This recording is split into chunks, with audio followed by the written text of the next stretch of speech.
Est-ce que tu te rappelles de ça?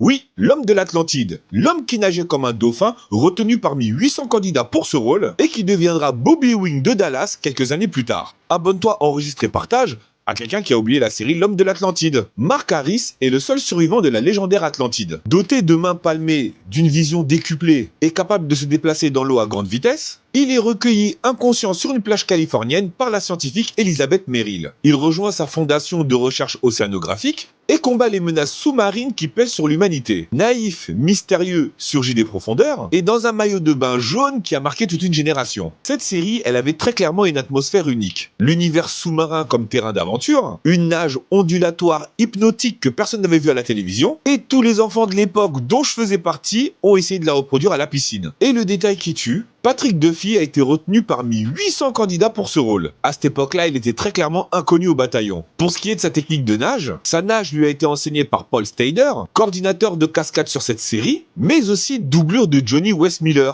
le Tarzan des années 30-40. Patrick Duffy a dû se raser entièrement le corps pour donner cet aspect lisse à son personnage, et ses yeux verluminescents, des lentilles spéciales peintes à la main avec de la peinture pour avion. Non, vraiment, les gens, ils sont fous. En France, l'homme de l'Atlantide débarque le 29 janvier 1979 sur TF1 dans l'avenir du futur, puis sur la 5 à partir de 1986. 13 épisodes et 4 téléfilms, la série a été annulée à cause des coûts de production trop élevés, et il faut savoir que l'homme de l'Atlantide était plus populaire à l'étranger qu'aux États-Unis. Et quelques années plus tard, Patrick Duffy deviendra Bobby Ewing de Dallas.